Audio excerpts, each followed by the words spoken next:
Hello, everybody. I'm Mikey. And I'm Corey. Every week we discuss and review a new book, movie, album, TV show, or honestly any piece of art or culture that ourselves and you guys choose.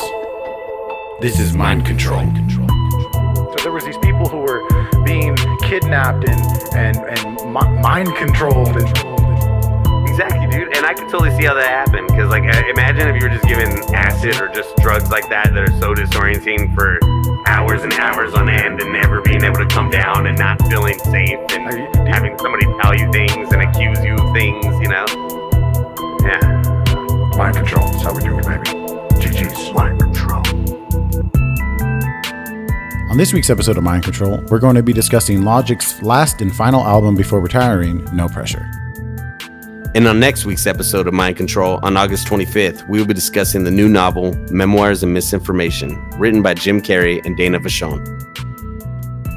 Sir Robert Bryson Hall II, known professionally as Logic, is a retired American rapper, songwriter, and record producer, as well as a streamer and author.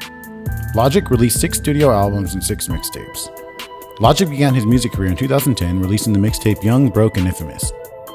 Logic's first studio albums, Under Pressure and The Incredible True Story, both peaked within the top 5 on the US Billboard 200. He achieved mainstream popularity in 2017 when the single from his Everybody album, 1-800-273-8255, reached number 3 on the US Billboard Hot 100 and was a top 10 hit internationally. In July 2020, Logic announced his retirement as a rapper, with his final album, No Pressure, released the same month. What's up, everybody? Welcome to Mind Control. I'm Corey. And I'm Mikey.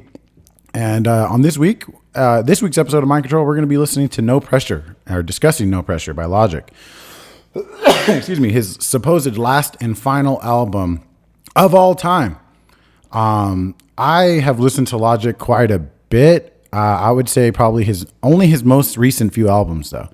I was never really into Logic back in the day.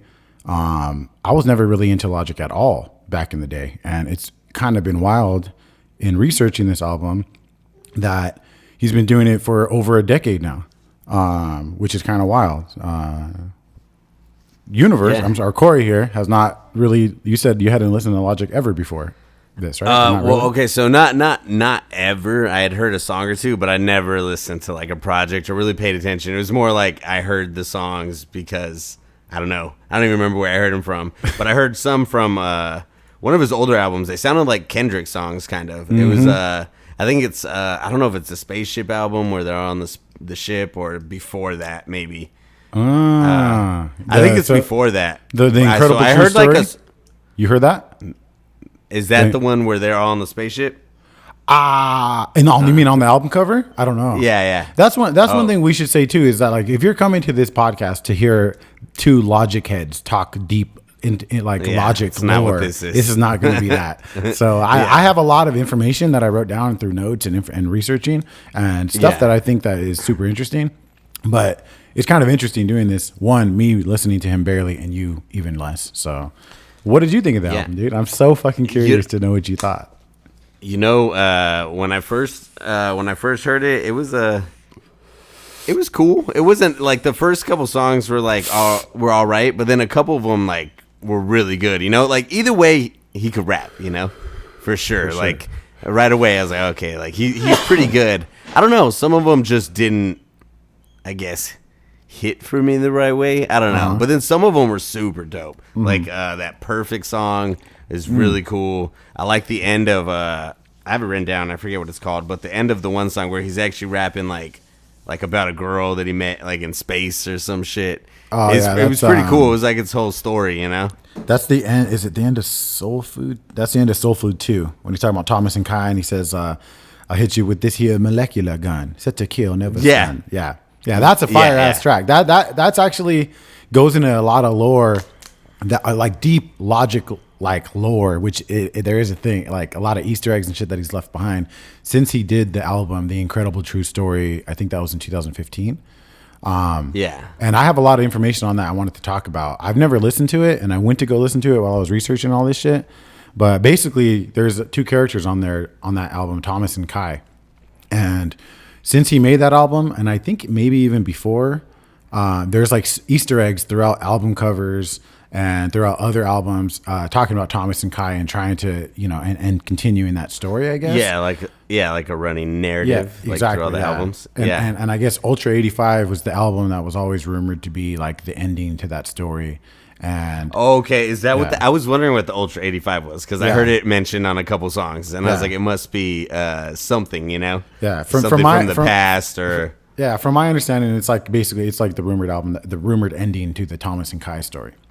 Okay. And I wanted to learn more about it all, but I fucking I was like, okay, once I started listening to the Incredible True Story album, which is where it all started, I was like, maybe I should save this because it sounded crazy. And I guess there's like actually voice actors and stuff like that in it.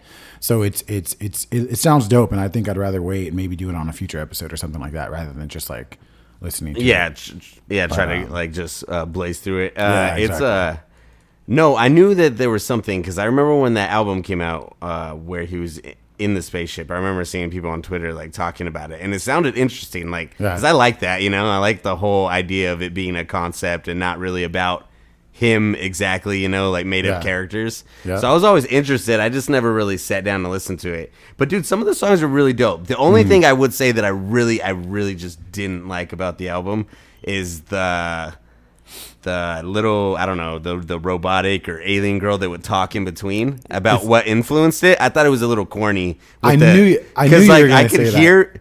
Because you could hear the influences without having to be told it straight out, and I thought that was a little corny. Well, like where she was saying like, "Oh, MF Doom and New Job," and like all this shit, and I'm like, "Oh, like that's cool and all, but I feel like each song could have just went into each other, or they could have done maybe different skits, or she could have told, I don't know, a story." But I felt like, I don't know, some of them were corny, like the anime too. Like it was cool because I like anime and I like some of the shows they mentioned. But I just felt like it was weird to just straight out say that on the album, Like, I feel like if you talked about it after and like, oh yeah, this influenced me, that. But to put it in the album felt a little like, look at how deep my knowledge runs. I don't know. I don't know. But maybe I'm just hating, because the songs were really good. I like the songs. There's definitely a layer to Logic that is hard to get past because it's a very kind of, I wouldn't say like corny. I mean, maybe slightly corny, but he's super honest about the corny and like upfront about it. And it's kind of hard to get past that layer. I get that. But also it's good to know that voice that goes through the album is throughout a lot of his albums. And it's been done. Like he does it through all of them. That same exact voice actress and everything. Okay. So it's not just this album, but I totally get what you're saying. There are some that are like, okay, like they played chess the entire making of this album. Dude, that's the worst one. That's the worst one. They played chess vigorously. Yeah, I get that. It's a little weird, but the songs were cool though. Yeah. Like some of them are super dope. Like some of them were really like I really like. And I know it has to be your favorite is Dad's Bod. Oh yeah, I have a lot of that. Right when I heard it, I was like, this is Mikey's song right here. The whole album is like that for me, bro. I get into it, but yeah, I really like. I've heard it a couple times. It's cool. Yeah, I'm not. Mm-hmm. Yeah. But the whole album is like a reflection of me as the man I am today compared to who I was before, in a sense. That's why I think it connected with me a lot because he's being this corny fucking dad bod dude.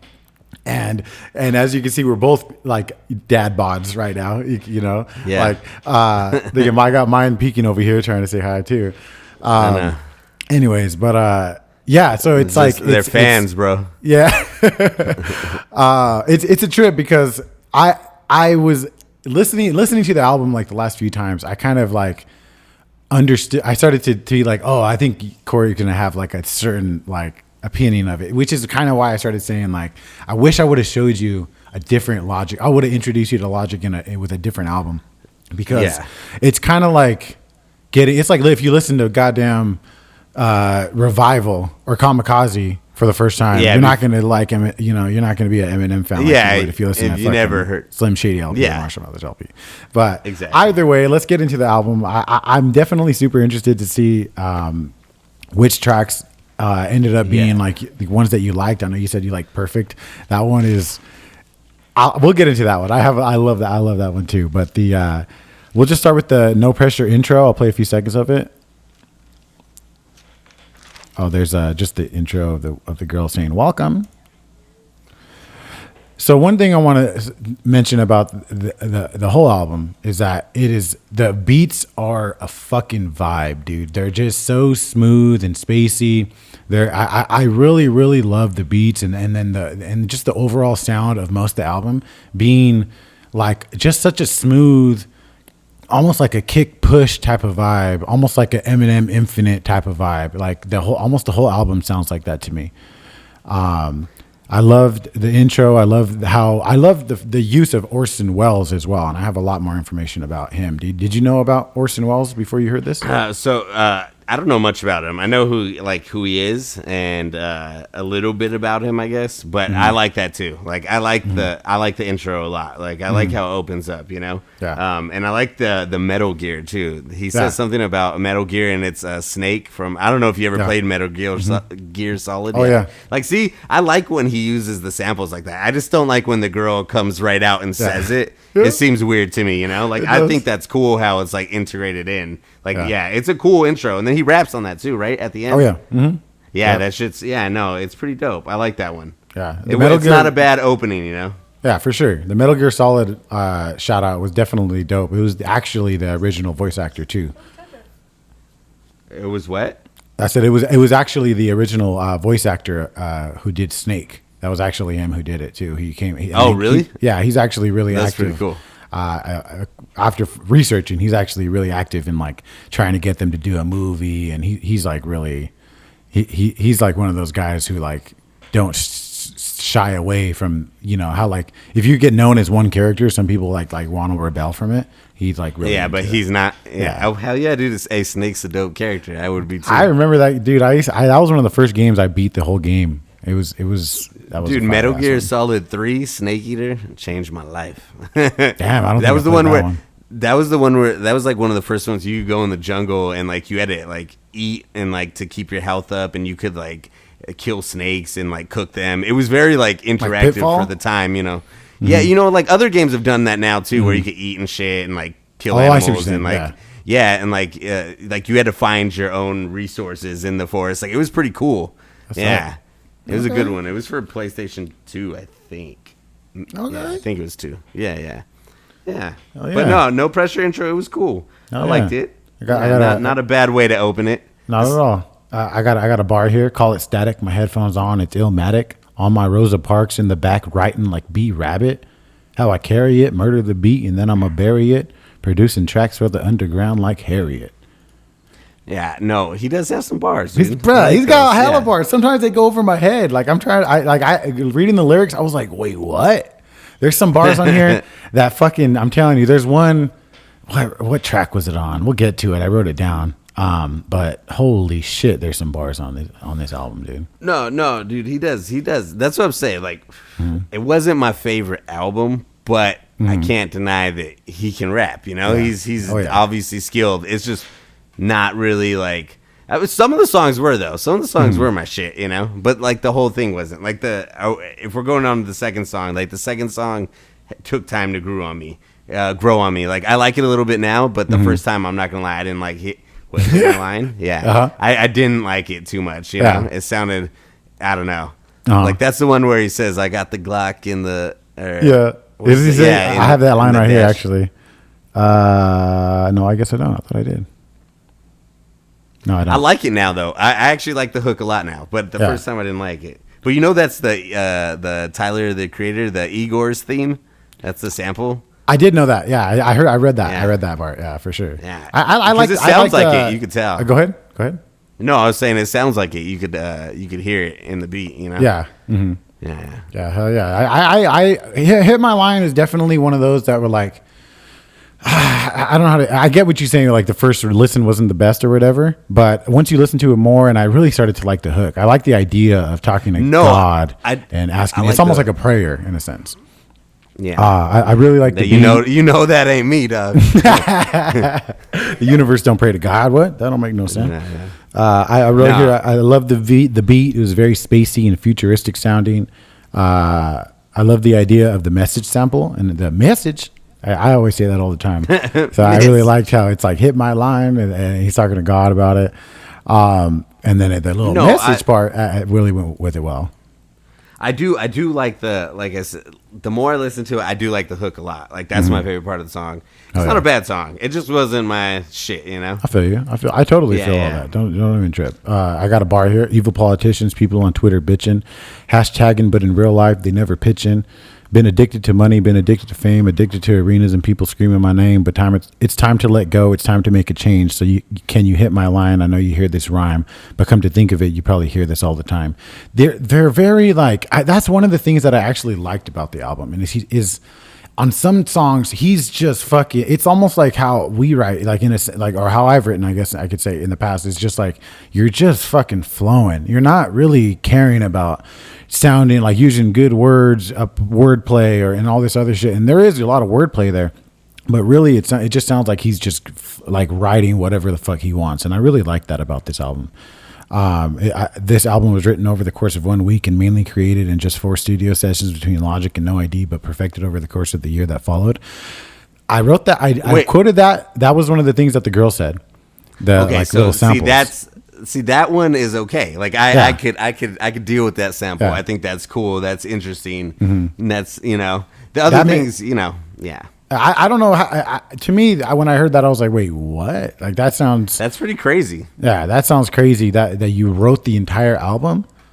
The album was written over the course of 1 week. So none of the lyrics changed, but I know that he said that one of the lyrics changed in one of the songs. I heard on one of his streams that he talked about, who gives a fuck about a leak if you got the well? So he's talking about his album leaked, and then he, I guess, changed the bar or like wrote that line or something after the leak happened.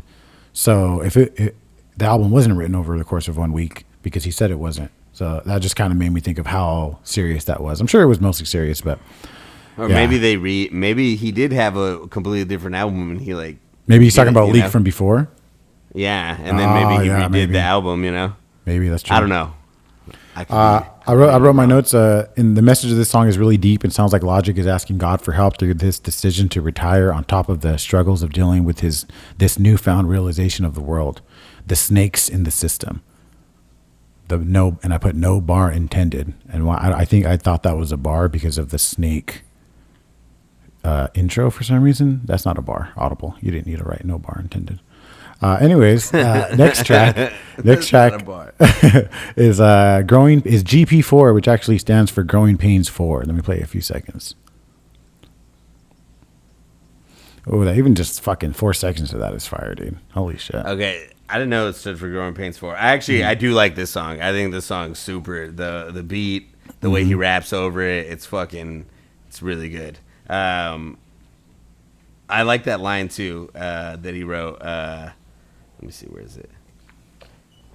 Oh, when he says, "My God, if you exist, then why you make life so hard? If you exist, the way you think is avant-garde." That shit's pretty dope, Mm-hmm. I like the questioning of it too. Yeah, it's and then he says something else. Oh, dude, I fucking love that part too. The greatest rapper alive is probably stacking produce. Yeah, I wrote that. I was like, dude, that's a bar, and it's fucking probably true, dude. Because you've seen in you've probably seen in movies, or I've seen little documentaries where sometimes I saw one about this prison, and this dude was playing guitar and rapping, and he was in prison, but he was fucking going in, and I was like, that's crazy to think though, dude. There's probably people who are fucking amazing who are either in jail or fucking, like he said, stacking produce, never will make it anywhere but fucking have bars, True. Because just because you're fucking mainstream don't mean you're fucking the shit, best. Yeah. A lot of rappers I know fucking wouldn't be able to just rap for you, without a big ass team around them, Exactly. So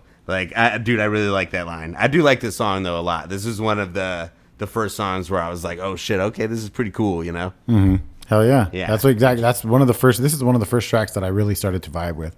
The second I heard the song, I thought of Outkast. It sounds exactly like fucking Outkast. It's wild. It is, because, right? Yeah. And what's so crazy is that after researching it, I found that it was made in direct inspiration of them. And all the Growing Pains tracks, which are all fucking dope as fuck. They all are inspired by Outkast and have Outkast samples and shit like that. In the beginning of this track, you can hear Andre 3000 say, something. He says something like a one little line, and I don't know. I don't think it was like him in the studio recording it purposely, but I think it was a sample of his voice being used. He does the hook. He does that hook too, right? What's the hook? It's the Outkast hook though on that song. What's the hook on that song? Do you have the lyrics pulled up? I guess I can put them too. I have the fucking computer I don't. in Do my I? face. Let me see. Let's say I have a computer. I think he does. What does he do? Yeah, he does like something from a song. Yeah, he do the Sorry Miss Jackson thing. Nah, it's let me see. You and me. Yeah, go together in perfect harmony. It's I can't think of the Outkast song, but is that an Outkast song? The way he does the hook is the, I don't think lyric for lyric it's the Outkast song, but the way he does it and the sound of it and just the way it all sounds is exactly like Elevators. The Outkast song. Yes, Elevators. That's what it is. Yeah. Okay. Is that what it says? Yeah. Yeah. The hook is very similar. Oh, okay. I don't know if it's the same lyrics, but the sound is the same. If you heard it, you've heard Elevators for sure. Yeah, I'm sure. If you heard it, you would know. Yeah. It's funny because that's instantly the first thing I thought, and then right when I looked it up, that's all I read is just a bunch of see, shit. you probably knew the song, just didn't know the song, you know? Yeah. So Growing Pains, no, GP4, I really like that song. Yeah, GP4 stands for Growing Pains 4, which is a series that originated on Logic's 2010 mixtape Young, Broke, and Infamous. So he did the first one 10 years ago. Hey. So after researching this track, I found this interview on Hard Knock TV where he talks about it for a few seconds. And he kind of like goes into detail, or not in detail, but he kind of like summarizes the album too, in a sense, in my opinion. So let's check it out. 3, 2, 1. Growing Pains 4? Yeah. GP4, yeah. That was the first song I wrote for the album. I went in and I was like, I was just like, I don't know how to explain it. I just had this like passion I haven't had in a long time on this whole album. A long time where I really gave a fuck.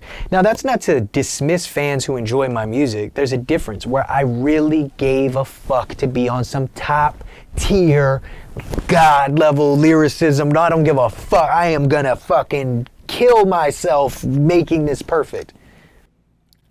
So yeah, to me that's kind of what the album sounds like. He's just going hard and doing his own thing and just trying to make his own art.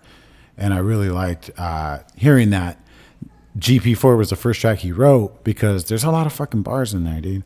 I think it shows off his flow, his ability to switch up rhyme patterns, syllable usage. It shows how he can use his voice like Eminem and Andre 3000 to accentuate a track and make it all fit perfectly together. I never heard Logic use his voice to like this before ever. Which is wild. Yeah. So it's definitely it's a good song. I like it. Definitely. Let's see, I wrote, it's a dark track masked in an honesty that brings you closer to Logic as an artist, but more so as a person. He uses keywords such as MPC Akai, Gunshot on the Block, Mr. Feeney, and Black Ops in the same verse, which in my opinion expresses a much more realistic sense of growing pains in comparison to other artists who rap about their upbringing. That's kind of a bar. Those are kind of bars. Nice. I like how you have these thoughtful... I don't know, these thoughtful anecdotes about every song. Yeah. Hell yeah. So this next track, Celebration. Start doing that. Play for a few seconds. I didn't like this song too much. It's smooth, but I just it sounds like 2006 or something. Oh my god, hold on. It's not one of my favorites, definitely, but I like the instrumental. I like that sample they use, and I like the way he raps over it. It's not my favorite for sure. It's not bad, but I can see what you're saying about how it sounds like 2006. Yeah. It sounds like some old Kanye, you know, not without the Kanye flow though. When I researched it, I found that it's an interpolation of Celebration by Kanye West, which I never really heard or listened to. Is that what it's supposed to be? Yeah. Bro, okay, well, now I don't like it because Celebration is one of my favorite Kanye songs. It's so fucking dope. Dude, it's really? Such a dope song. I listened to it. If we ever make it big with this podcast or anything and we hit like $1 million, we're going to play that shit and get super drunk. I never even heard it before. Yeah, it's like it's a celebration, bitches, dude. Dude, you gotta listen to it. It's one of my favorite Kanye songs. I've never heard it before. Oh, you listened to it after? Mm-hmm. It's fucking dope, dude. I love that song. That's I wild. love After That I'll Grab Your Ass. Like, I just love how like belligerent it is. Like, you know, it's like just being drunk and like having a celebration, you know? Yeah. You know, that's interesting. I didn't know that was what it was from. That's cool. Yeah. I like the line, to be a leader, first you got to be a disciple. That was fire. I like that a lot. It says, I put that this song is not one of my favorites, but I can appreciate the concept and the lyrics. In my opinion, this is one of Logic's most average tracks on the album. And it's funny because it sonically sounds like it could be one of Joe Budden's best songs. It sounds like, and I put notes about the Logic and Joe Budden issue. Did you know that there was like, they have beef and like what Logic said? Nah, but I fucking hate Joe Budden, dude. Good. I fucking hate Joe Budden too, dude. Logic said that Joe Budden, because Joe Budden was on Logic's head for years and basically would do podcasts where he's like, Logic is the worst rapper of all time, blah, blah, going hard on him for a long time. Yeah. And I guess Logic said something about how Joe Budden's words made him want to kill himself or made him contemplate suicide, which is one of the lamest, weakest things you could ever say. I mean, maybe if it's true, that's one thing. But I don't know if I would ever tell anybody that their words made me want to kill myself out of just pride. But granted, Joe Budden's a piece of shit. I wrote, Joe Budden's always talked shit about Logic throughout his time as a retired rapper sipping coffee and talking about people doing bigger and better shit than he ever did. As you can tell, I feel a type of way about Joe Budden. What did I say? No, that is how he is, dude. He always like talks shit about people who like, cause he was cool, but he wasn't that great. I didn't think he was cool. I barely like Pump It Up. I put that on a mixtape once. I barely like Pump It Up. Nah, dude. And then I wish Migos would have beat his ass that one time. Oh yes, bro. Can you imagine how it would have been if fucking Takeoff just fucking backhanded that fool? What kind of clip that would be? Oh my god! If he just took off on him. Bar. Bar. Next track is called Open Mic / Aquarius 3. I'll play a few seconds. Oh yeah, go ahead. Oh, I like this one. This is another smooth ass track. Oh yeah, dude. I love this song actually. Yeah. Hell yeah. It reminds me of a Kendrick song. I think it's the Heart Part 4. I could be. That's wrong. so fucking funny that you say that, bro. I gotta tell you. So my notes say this sounds so smooth. The whole album reminds me of Infinite by Eminem. And actually, after researching, this song uses the same root sample as Kendrick Lamar's September 2010 mixtape opener, The Heart Part 2. The Heart Part 2, which makes so much sense. It's the exact same sample. If you listen to both songs, it's the same like. Okay, it is, yeah. Because and then there's the Heart Part 4 that is also by Kendrick that must probably is the same thing. This sample is the Heart Part 2, which in the beginning of the Heart Part 2, you know, he's like, "What keeps you alive? A pack of cigarettes or whatever the fuck else." He says. Yeah, that's that track. Yeah. Shit, yeah. That's dope. Okay, I knew it sounded like that, dude. I knew it. I didn't look it up, but like I remember thinking like this sounds like that Kendrick song. Dope.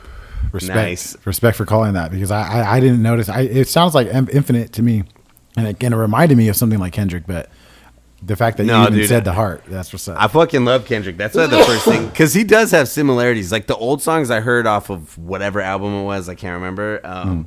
Those songs sounded like Kendrick, and I know I had heard that he's like super influenced by Kendrick. Which, I mean, fucking who wouldn't be that fool? You know, you could hear in this album. You could hear on that song "Perfect." That song "Perfect" you mentioned, it just sounds exactly like Kendrick. We'll talk about it. It sounds almost like Good Kid, Mad City. Yeah.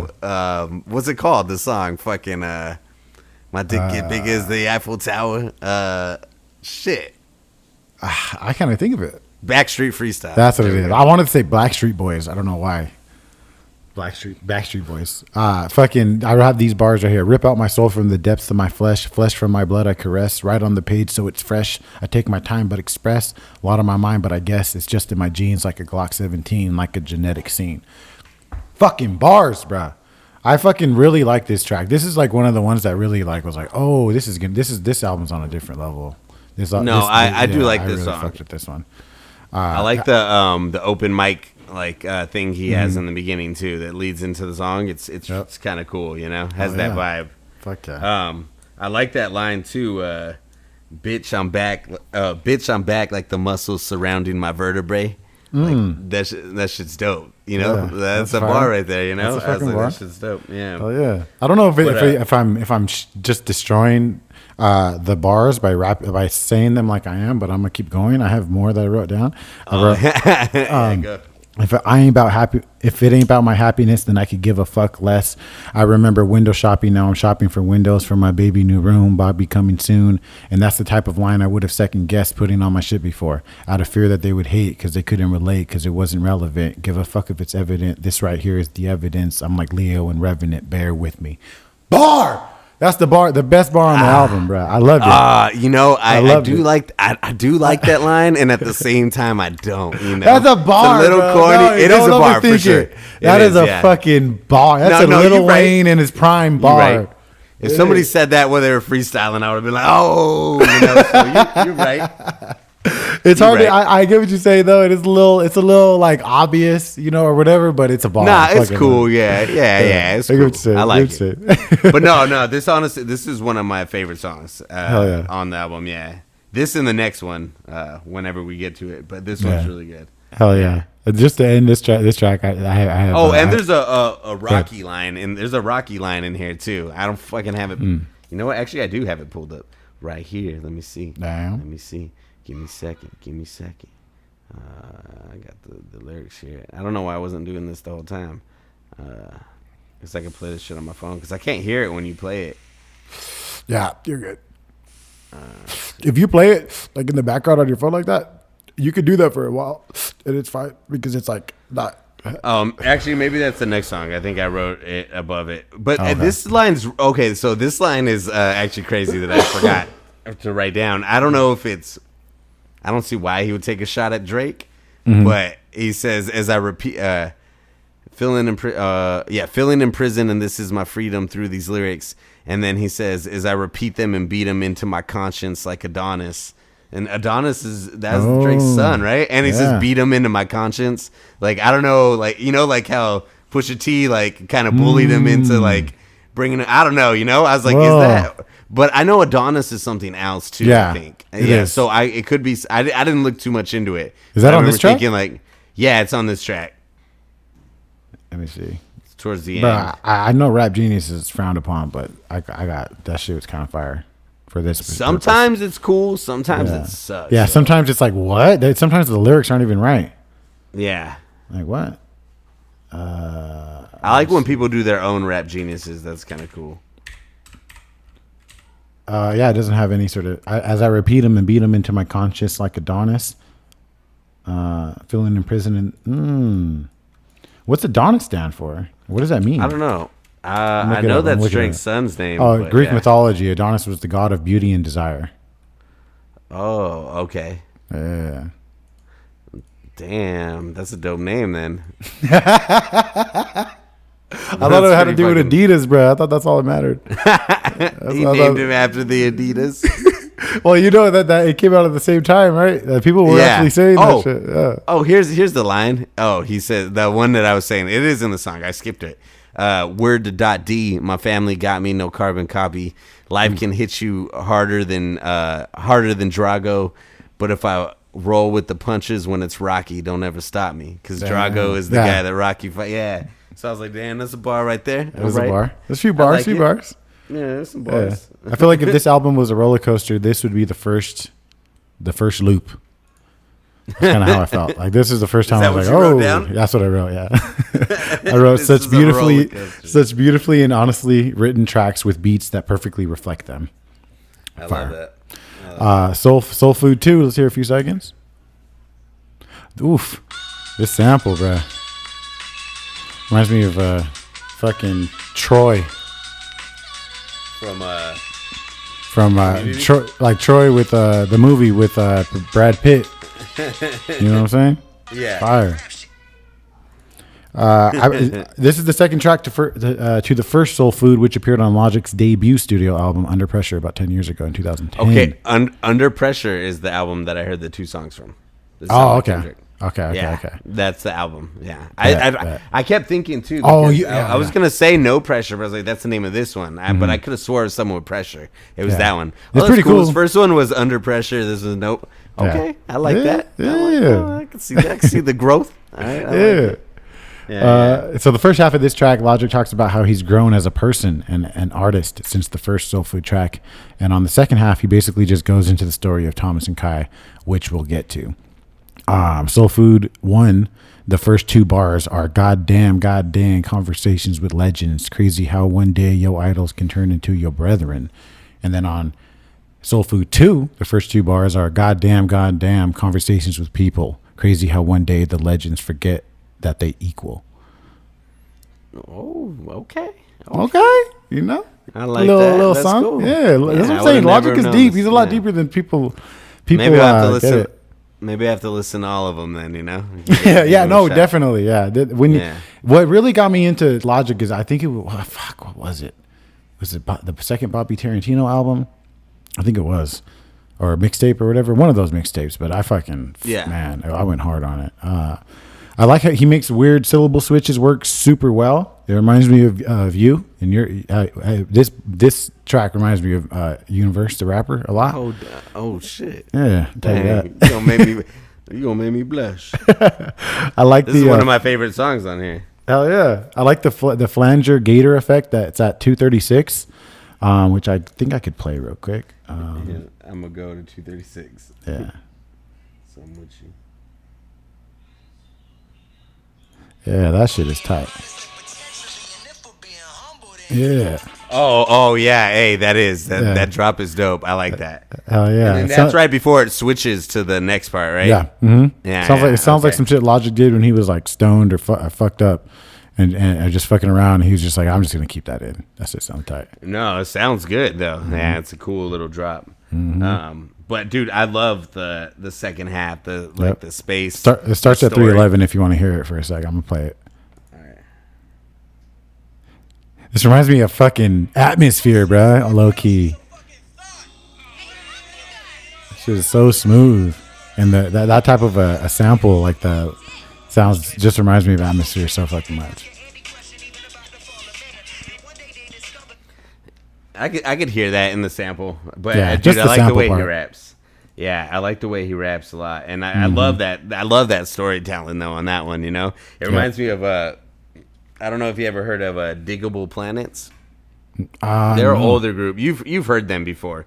They have a couple songs you've heard, but they have an album that's like all like. It sounds like this, like they rap like this, and like they have this whole like space vibe going through the whole thing, and like they're telling stories. It's from I don't know, it's from the 80s, the 90s, but it's dope, you know. So it's like it's like that older rap where it's just like storytelling, you know, like it's pretty cool. Yeah, it's a dope album. Yeah. Let me say the name of that though, because it's a good album. It's called let's see, I don't know why I can't think of it. This is the Diggable Planets album. Yeah, it's Oh yeah, it's called "Reaching: A New Refutation of Time and Space," and it's from 1993. Yeah. Okay. Yeah, it's dope. That sounds dope. It's good. That sounds dope. Good album. Yeah, but that's what this reminded me of, especially with the whole space and the way he was rapping. But I know he does have like a whole backstory to it. I just didn't look it up. But I know about the incredible true story. Like I said, I know there's like this space thing that was happening. I just didn't know. I didn't know who Thomas and Kai was. I thought Thomas might be like his real name or some shit, you know. I just didn't look it up, you know. I think we would really enjoy that do an episode on that album. It'd be interesting because there's, like I said, voice acting, and it's supposed to be really fucking good. All the reviews say it's really good. No, I'd be down for it too, because like I like that shit, you know. Like that's why this is my. You're gonna be song. a Logic fanboy by the time I'm done with you, bro. You're gonna be. I'm gonna change my name to Information. You're gonna be the Rat Pack, bro. The Info. Pack. You're gonna change your name from Un1verse to Logic Junior, Logic 2. Smart. Intelligent, common sense. Common sense. I got a bar here. I wish God was real. I think this is. I wish God was real. I wish I could just get raptured. What if this planet full of aliens and we got captured? Don't think that way, my son. Everything gonna be fine. We finna have some fun. And if by chance we do come across an alien, I'm gonna blow his ass away with this here molecular gun. Set to kill, never stun. Wagwan, we get it done. Fire. I mean, the bars are not I'm not doing him justice, and I might even stop fucking quoting him that way. No, it sounds dope. I like that part too. The molecular gun part is dope. Is this the song that has the sample where it says something about MF Doom after, or no?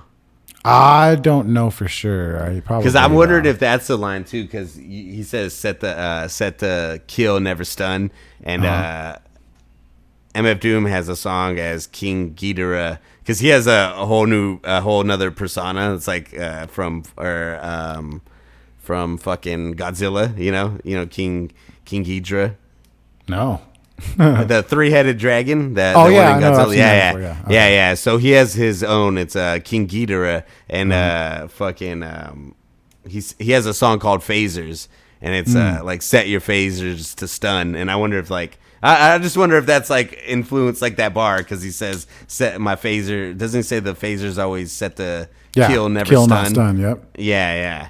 And I wonder if that's like a reference. It probably is. Probably is. I think I remember reading that there was he even says it right in the album, right? MF Doom inspired the album or whatever. But I remember reading on somewhere that there were like MF Doom something that had to do with the album.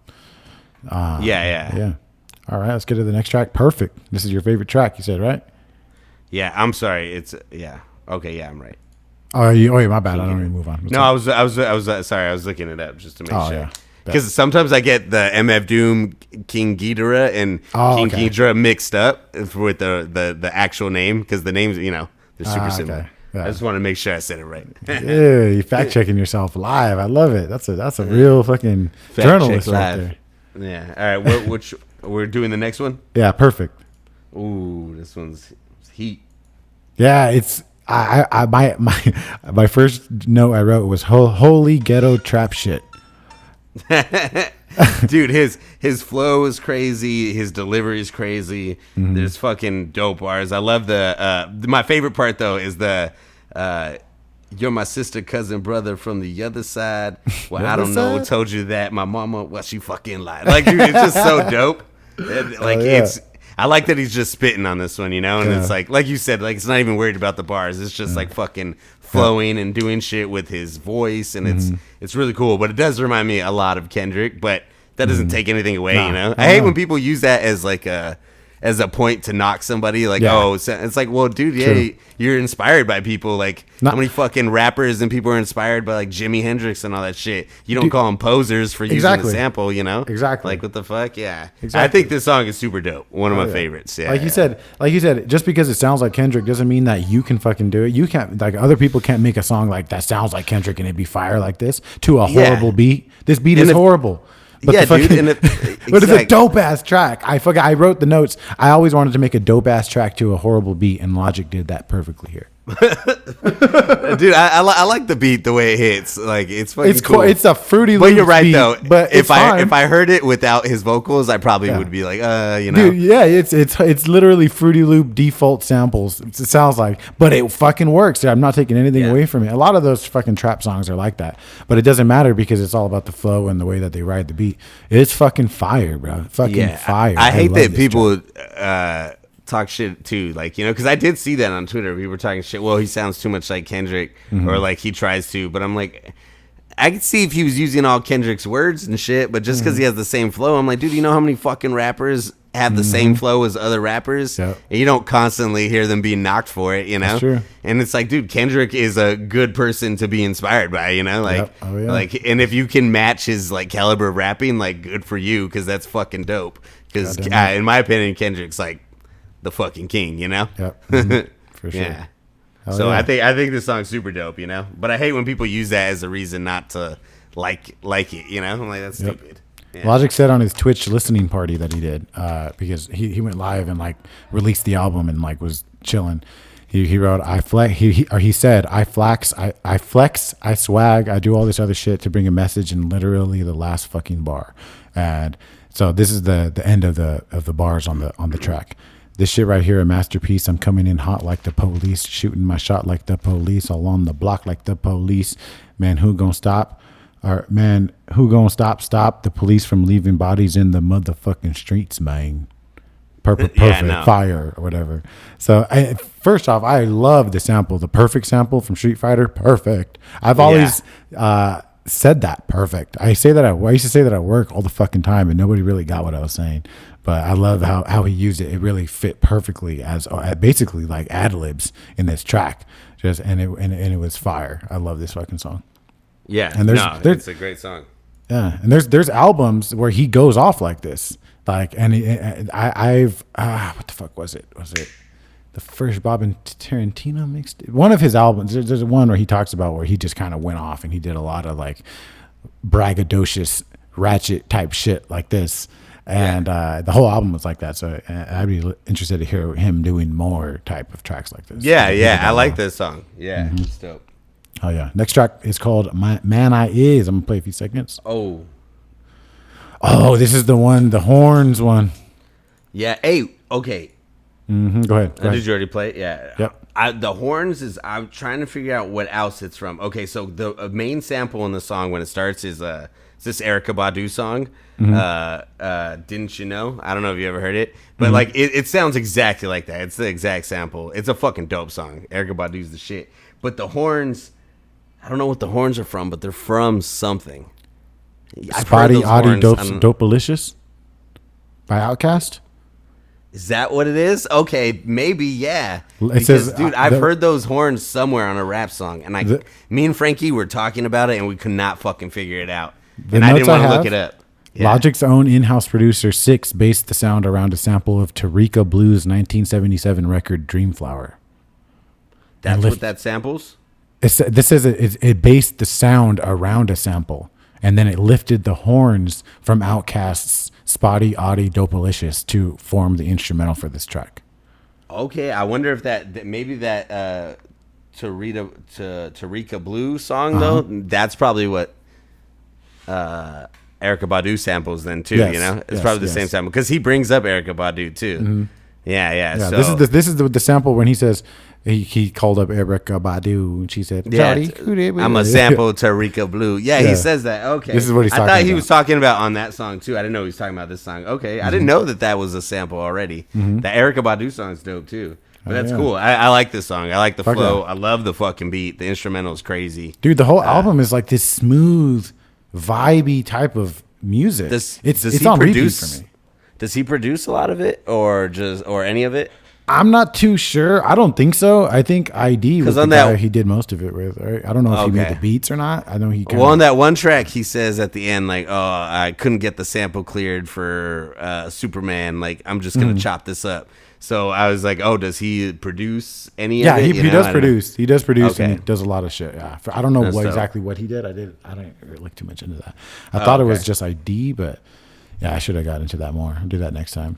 But this song, the horns, made me horny. Just want to say. Love it. Yeah. Next track is Dad Bod, bro. This is our song, bro. Dude, I instantly loved. All right, you playing it? Yeah. Fire, bro. This song is tight. Did you watch the video? No, I didn't even know there's a video. Yeah, it's cool. It's a cool video. No, there's a.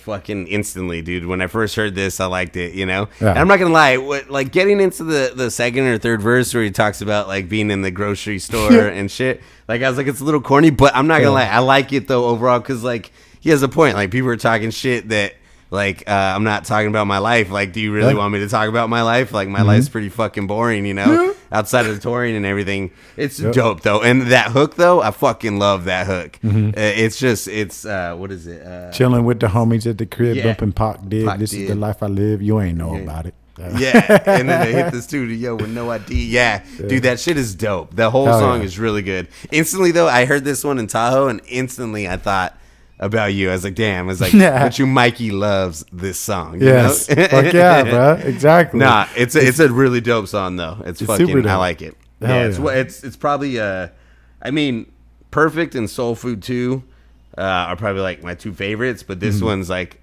a really close one just because I love the way it sounds. Like instantly I was into it, you know? Even before I heard the lyrics, just the way he flows and the beat and everything just comes together really nicely, you know? And he has a cool little flow on it, and it's dope, you know? And I love when he's like my girl calling me saying, you got to feed little Bobby, girl, don't trip about it. Like, I don't know, it's just dope.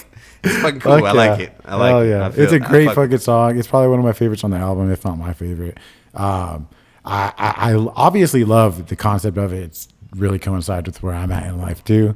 Not even necessarily in rap, but like in making YouTube videos, making content online, being this crazy fucking drug guy and then being the man I am now. It's like I am literally living that exact same life because I get comments and shit like that of people wanting me to do the same shit I've been doing forever. And I'm like, what the fuck? Like, you want the old me, but this is the oldest me. I don't think that's from this track. That's a line from a different track, but I like that line because it coincides with this song. It coincides with the whole album. This is what, I'm not going to be the, whatever, but this is a note I wrote. It's a great example of Logic being the evolved man that most of us evolved to become. It's funny, I see this album very similar to Eminem's Kamikaze or Conor McGregor's comeback to the UFC when he TKO'd Donald Cerrone. It's the comeback of someone who's put in work and ended up getting counted out by a bunch of misinformed sheep. So I really fucking loved it. I love the comeback idea of that. You know what I'm saying? Dude, and I love the line, I love my wife like I am Chance. Yeah. I thought that was the best, because that shit was the best when people were making that for Chance's album. Did you ever hear that? I love Chance's album. No, but I mean, someone made one where it's just him. It's some guy who sounds like him. I love my wife. Yeah. That shit's hilarious. Oh, shit. That's funny. Somebody could do that about me. I do similar shit. All right. Next track is called 5 Hooks. Oh, yeah. This one switches up. Boom. Boom. Yeah. Fire. So 5 Hooks it basically stands for or means it's like, because this whole album, he only has 5 hooks in the whole album. Oh, dope. I didn't know that. I didn't even catch that. That's cool. Yeah. I had to look that up. Because throughout the album, I was like, wait, there's not 5 hooks. I thought it was 5 hooks on the track. And that's why he called it 5 hooks. It was 5 hooks on the album. Yeah, but it's 5 hooks on the whole album. So it's just like, yeah. So I like how this song is dope. It has some bars. Some days I'm happy, some days I'm fucked up. Some days I tell the voice in my head to shut the fuck up. Who gives a fuck about the leak when you got the well? Watch me excel, propel, then goes the fuck out like Dave Chappelle. You the illest, pray tell. I'm like God before Lucifer fell. I raised hell. Fire. No, yeah, I like the song. Simple. Not my simple favorite, but I like it. Yeah, simple and fire. Like it's a good song. Hell yeah. Best bar of the track is the sample at the end that says, actually living your life is exponentially different from just being alive. That's the best bar on the track. I know. For this song, I put crazy ass sample. Yeah. I like the sample at the end too. Yep. Yeah. Next track called Dark Place. You got anything else to say on that one? Nah, not much for that one. Oh, this is the depressing one. Yeah, this is the depression anthem right here, bro. That's what I wrote. This is a depression anthem, and I fucking love it. This sounds like a Kendrick song too. Yeah, I hear that. This is one of my favorites on the album. It's a dark beat, has dark, depressing bars. Depression, anxiety got a hold of me because people say they want the older me. Well, I'm 30. This the oldest me. That's the bar I was talking about. Yeah, that's a dope bar. This honestly wasn't one of my favorites. I do like the end sample, though, a lot, where he's talking about the money and status and how it doesn't make people happy, and everybody thinks they need this. I like that, And overall, in the context of the song, I like it overall. It wasn't one of my favorites. It didn't stand out too much to me, but I do like it as a song. Yeah, I like it because to me it seemed like he was just kind of like, just like writing at his darkest, like most depressing fucking thoughts. And I can appreciate it. It definitely probably wasn't. I guess I would say it wasn't one of my favorites either. But this is one I could have on in the background. It'd be fire. I wrote a note. No, you basically said what my note was about the ending and how powerful it was. That shit was fire. Yeah, I think the ending's really cool. It's a really good sample, Yeah. And something I feel, honestly, something too that I feel like I've been actually like dealing with myself, like having all this, like, I don't know, like being home and shit and having like extra money and shit. Like, I don't know. I've been thinking that a lot, like, because I bought a lot of shit and I was like, man, like, but why? Like, why? Like, like, I don't know. I feel that. I don't know. I just been thinking a lot about it. Like, like what's the point in having like the nicest. It's like, it sounds cool, you know, but like, I'd rather just have a bunch of money saved up, stored somewhere, you know, for some shit, and maybe go places. That's the only part I didn't agree with in the sample. He says like, if someone thought about, do I really need to take that trip, they would realize they didn't, which is true technically, but I think traveling is way more valuable than I actually see value in traveling and saving your money to go places like that, you know? Like, I can see everything else. You're talking about money and status, but to leave and travel the world, fuck, dude, I think that's maybe that's just a sign goal, of how old that excerpt is, because back then I would think that traveling was something for the rich. Yeah, for the rich, exactly. or honestly kind of like not as needed as it is now, because we're so focused on our phones and technology. True. A trip is way more valuable now than it was back then, if that makes sense. Maybe yeah, I can see that. Yeah, I mean, I could even be taking it too literally, you know. But yeah, it's a good sample either way. True. Fuck yeah. Orson Welles is fire. I got a cool little part about him at the very end and his outro. Nice. All right. The next track is A to Z. You got anything else on that one? My bad. I keep cutting. Nah. Right, that's it. A to Z. Little cute little intro with his son in the beginning. I hate it. I hate the intro. I don't got much to say about this one. I'm not gonna lie. I hate the intro so much for some reason. I mean, I love it. You know, not hating on his kid. I hate when he says, yeah. You know, I don't know. But I do like the idea of it though, and I like the way they have that sample or the dude in the back. This is A, B. Oh yeah, that's cool. Like raps like, but you know, also I feel like, I don't know, it wasn't one of my favorites because I know you've heard it, the Audible Angels by I have that. Yep. Yeah, you know, and like that song is really alphabetical. Like he literally does all A's, all B's. So to hear this, I was like, it's still cool, but I was like, it's not nearly as impressive as when, you know, I don't know, that's just instantly what I related it to was that song. And that shit is crazy as fuck because he literally does pretty much do all A words, all B words with very minimal other letters in between, you know? Yeah, versus for sure. This one is not just all, but I do like how he hits certain things, like, you know, like when he says mainly no ID and he gets the D cooking up in Studio D, and he, like, you know, he does get, it's cool. It's a cool song. It's a fun game. This is a fun song, game we've all played as rappers. You know what I'm saying? Send me some? Huh? Oh yeah, so if you can't pull that up and we'll press play at the same time. I wanted to show this. Basically, I felt the same way. Like it's a fun game we all play. It's nothing special. I don't know if I would have thrown this on my album if it was my exactly. My it's not an album cut. Yeah. No. I like that it's like I said, it's a game. He did it well. Not amazing, and there's nothing much more to say there. I still think the original, I don't know if I was trying to look up the original person to do this in a rap song and I find no information on it. The first one I ever heard was 2Mex because your brother showed it to us. And that was fire, bro. I remember that. I was like into that so hard. And then I remember I tried to make a few and I think I made one, but I don't know. I think it kind of sucked. I don't even think I recorded it, but I wrote one. But so basically like, I don't know. Like, I just want to play a few seconds of this guy's shit because I don't know. I just thought it would be funny to play. So I'm going to play it. Play it from the beginning, right? Yeah. 3, 2, 1. Now it's time for our wrap. I feel like if this guy can do this, Let's give it Logic could have done Ready? maybe better. Begin. Artificial amateurs aren't it all amazing? Analytically, I assault, animate things. Broken barriers bounded by the bomb beat. Buildings are broken, basically unbound. Okay. All right. I just found that. I thought it was like it sounded way more corny when I first heard it. But yeah, so like this is just an example of how easy it is to make this type of track and why that song, that concept is fucking old and not too.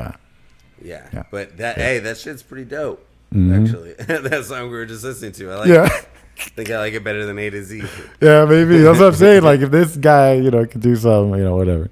Yeah, no, it's definitely a song I wouldn't put on there. I do like though that I got enough M's in the bank to make ends meet.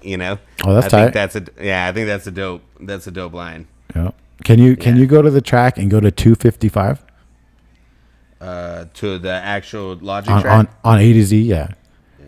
This is the note I have. The little recordings of him rapping at a young age were actually kind of like a cool interlude. And I thought as much as they show growth. They show how he was just like most new rappers who just like imitate styles and have fun with it. Like, for example, you can tell he's doing like a really hard Biggie flow at 255. I'm gonna play it real quick. Smoking weed and gazebo, incognito. Yeah, it's obvious he's doing Biggie, but I thought that's cool. You know, I know, dude. I love that attracting more mics than Magneto, dude. I honestly, those little two things at the end, I think are super dope. Oh, yeah. You know, like I would be interested to hear more like old shit like that. You know, Yeah. Like Oh, I think those are kind of cool. You gotta, dude. The earlier mixtapes, like I've heard little cuts from them, like little cuts. I don't know what I'm talking about. I've heard songs from those mixtapes, and they're tight. There's fucking fire ass tracks on there, dude, for sure. But yeah, so next track is called "Heard 'Em Say." I'm gonna play it 3 seconds. Oh, today. Yeah, that's I love the sample. I don't really like the song too much. It's a little too happy. Go make your dreams come true. And I mean, that's cool and all, you know. I hate to be that downer, but you know, I feel like it's just not my thing. It's not my song, you know. But I do like that sample a lot. Yeah. Whatever it is, or Chris Thompson is on the hook. Oh, okay. Yeah. Oh, okay. That shit's dope. Like I like the way it sounds, and I do like the way it sounds. Like even the flow, but I don't know. Lyrically, It sounds it's not like really. like the single, like the commercial single hit track. I wouldn't have put this on my last album either. What I would do is I would put this out during Christmas time and have like a Christmas video. Exactly. Have like a There you go. choir. It'd be That's just exactly like a what it is. Coca-Cola ad. Fucking, Yeah, have the you know, choir sing that hook. That'd be dope. and then yeah. sipping Coca-Colas. Yeah, sipping Coca-Cola. I wrote this song. I put Kanye because this is like a super inspiration of Kanye. Everything I read Is about. that it why was it's like, called Heard 'Em Say? Yeah, exactly. Yep. That's what And I then figured. I put you hate it. What? You're like, I said you fucking hate it. I could tell. You're like, yeah, I fucking knew he was trying to do Kanye. Nah, like this honestly probably was like like lyrically my least favorite, you know. Yeah, I feel that. It's kind of like I said, it's a commercial. Like Kind of like that 1-800 song, you know. Like I like that you're trying to spread awareness to suicide, but it's a little too corny and makes me want to kill myself, you know.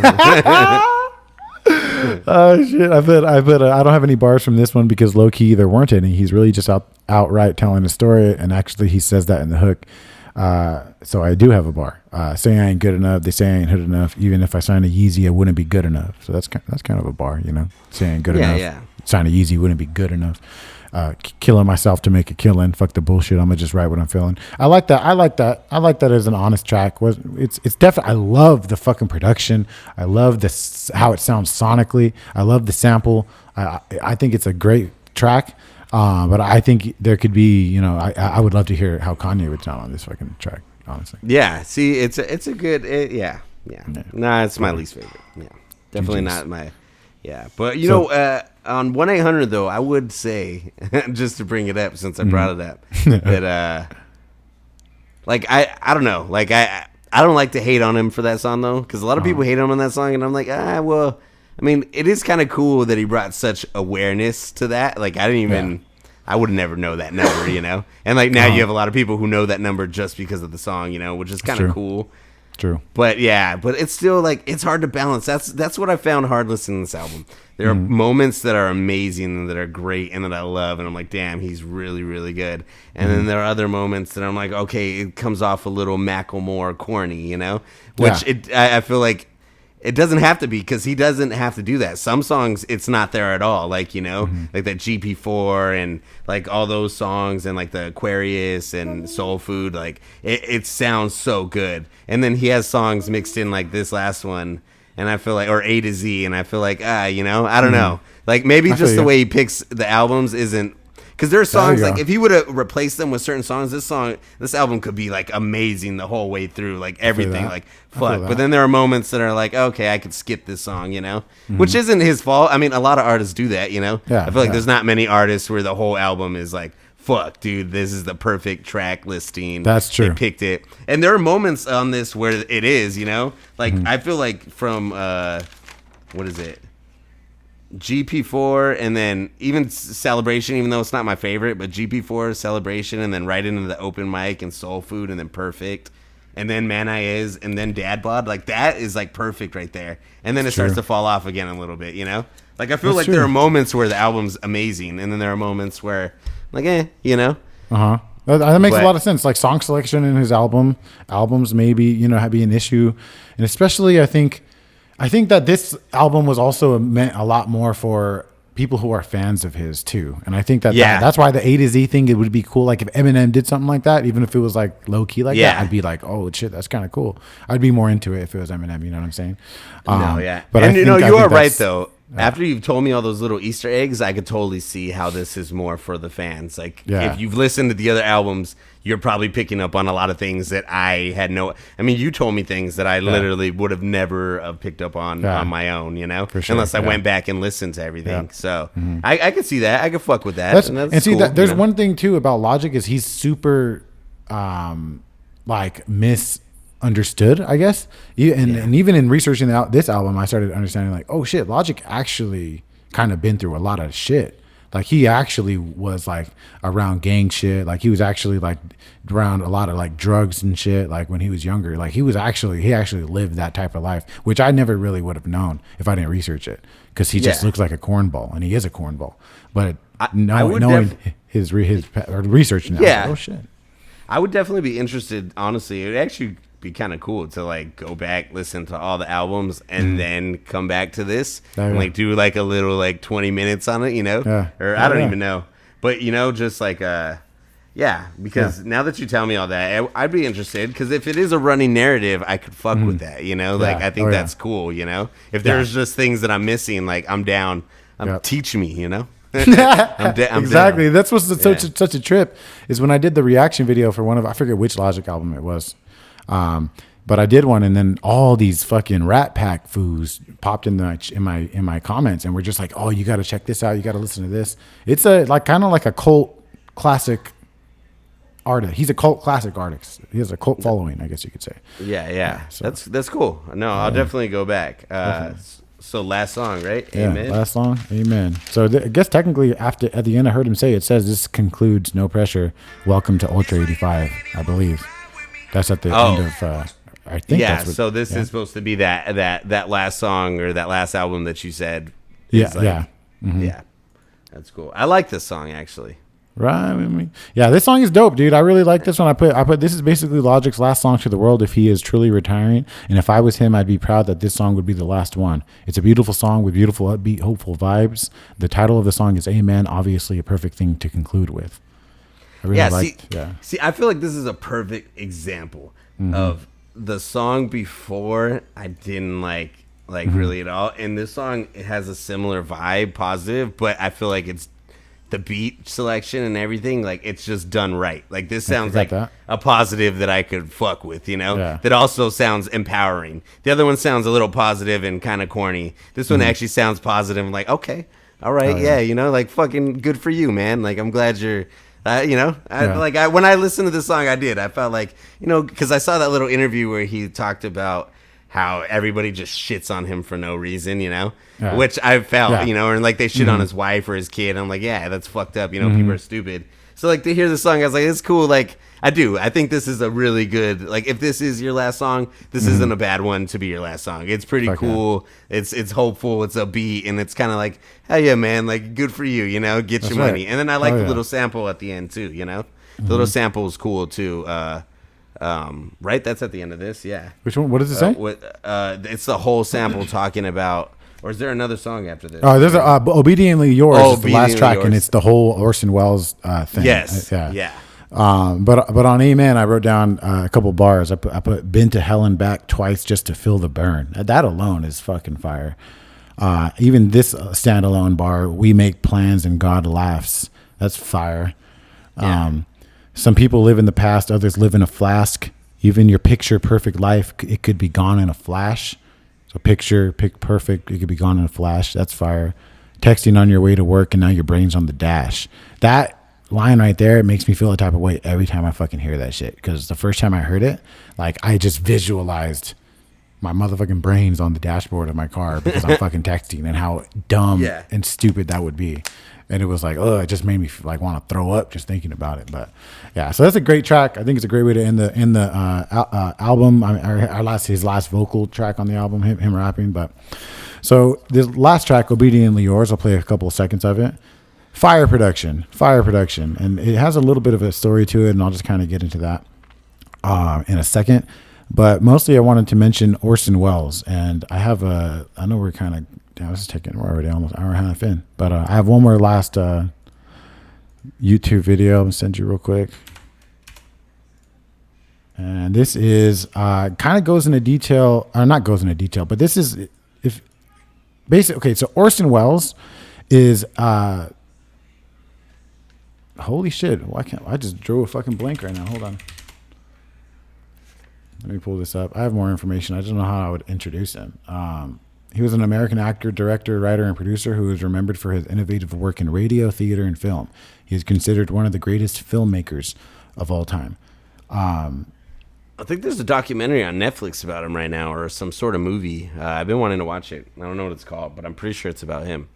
Okay, I got to check that out then. Yeah, when I researched him, it was a trip. I have in 1938, his radio anthology series, The Mercury Theater on the Air, gave Wells the platform to find international fame as a director and narrator of a radio adaptation of H.G. Wells' novel The War of the Worlds. Oh, which yes. caused a widespread panic because many listeners thought an invasion by extraterrestrial beings was actually occurring. He was the one who actually voiced that story. Yes. Okay. That's how I know who he is. Yeah. He's doing it. That's a crazy story, dude. That people didn't know and thought it was real. You know, that's pretty cool. That's pretty cool. Okay. Yeah. So did you get that? Did you get that link I sent you? Yeah. You want me to press play? Yeah. Hold on. Where did 2535? Go to 2535 if you can. And then I just want to play a little bit of it. And we'll count down. Tell me when you're ready. This is an excerpt from the actual broadcast, which caused mass hysteria. And to kind of go into a little bit more detail on that, for people who don't know, there was a radio station, a big one, that played basically like an audio book of the War of the Worlds by, who wrote it again? It's kind of confusing because they have similar names. H.G. Wells, right? H.G. Wells, yeah, wrote it. Yeah. And Orson Welles, the guy whose voice is throughout the album, voiced the audiobook or whatever of War of the Worlds. A radio station played it, and back then it wasn't like very common that they would play like, you know, audiobook or broadcast or whatever it was, and people were listening and thought it was actually happening. And if you listen to this little excerpt, you'll see how crazy it might have been back in 1938 when you might have heard this and how much it might have caused panic. So are you ready? 3, 2, 1. Ladies and gentlemen, I have a grave announcement to make. Incredible as it may seem, both the observations of science and the evidence of our eyes lead to the inescapable assumption that those strange beings who landed in the Jersey farmlands tonight are the vanguard of an invading army from the planet Mars. The battle which took place tonight at Grover Mills has ended in one of the most startling defeats ever suffered by an army in modern times. 7,000 men armed with rifles and machine guns pitted against a single fighting machine of the invaders from Mars. 120 known survivors. The rest strewn over the battle area from Grover's Mill to Plainsboro, crushed and trampled to death under the metal feet of the monster, or burned to cinders by its heat ray. The monster is now in control of the middle section of New Jersey and has effectively cut the state through its center. Communication lines are down from Pennsylvania to the Atlantic Ocean. Railroad tracks are torn and service from New York to Philadelphia discontinued, except routing some of the trains through Alabama. All right. But yeah, so it's a trip. I kind of want to listen to that whole thing and just see. I was just about to say that. I've never listened to it before. I'm probably going to listen to that whole thing from the beginning. Oh, yeah. So just to talk about that outro, I guess Orson Welles' daughter was very appreciative and thankful of how his words were used in the album. It was, they had to get her permission and everything else, and I guess she was really happy with how it came out in the album. Yeah. I wrote here, I love the narration of it all and how well it works. It's a perfect way to show the world not only have we not improved as much as we think we have, but this is talking about what Orson Welles is actually talking about. Improved as much as we think, but we have, but there has also been good and intelligent humans throughout time who have the ability to inspire the world with words. And if Orson Welles had a podcast, Joe Rogan might not have a job. That's I guess so. The intro was the first part used by Orson Welles, and then they kind of like found out other things to throw in throughout the album. They found this outro and they wanted to use it, but I guess whatever music they used underneath it, they couldn't clear it last minute. So the outro was almost completely produced, mixed, and mastered within the last 3 hours before the album was actually released. They made the beat and mixed and mastered it within 3 hours of the release, and it was the last track he ever releases to the world.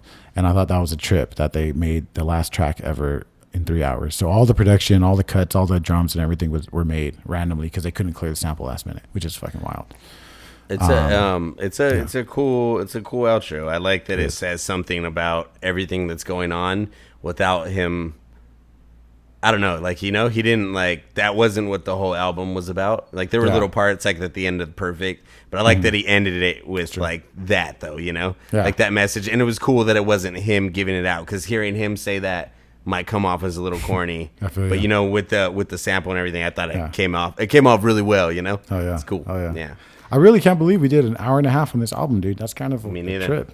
All right. Well, fuck. You had a lot of notes. That's why. Yeah, that's true. Yeah, I went in. I was up till like 1 a.m. finishing them up last night. But yeah. Well, tomorrow. I guess I'll see you tomorrow. But I'll have that book, and then I'm probably just gonna read it all Monday. I want to try to just read it all at once. It's not that long. Yeah, I'm gonna try to read it twice next week at least. Everybody watching, if you guys are interested in watching and are catching up with us and discussing the exact thing that we're going to get into next episode. The book is called Memoirs and Misinformation by Jim Carrey and Dana Vachon. Dana Vachon. Yes. It's an amazing book. I already I listened to it the whole way through already. It is fucking amazing. I'm super fucking excited to talk about it. I'm super excited for Corey to hear it. It's right up his alley. He's really going to love it. I want to throw some samples and hints in, but I'm not going to. I'm just going to leave it at that. Thank you guys for watching, man. Anything you want to say? Join the Discord. If you have any questions about the episode, write to us, fucking comment on the videos. Let us know if you have any suggestions, Yep. Hell yeah. Thank you guys for watching. Give the video a thumbs up. Rate the podcast 5 stars. Check out Mind Control on Apple, Spotify, YouTube, all that shit. It's on some other stuff too. So peace out, guys. You guys have a good one. Late.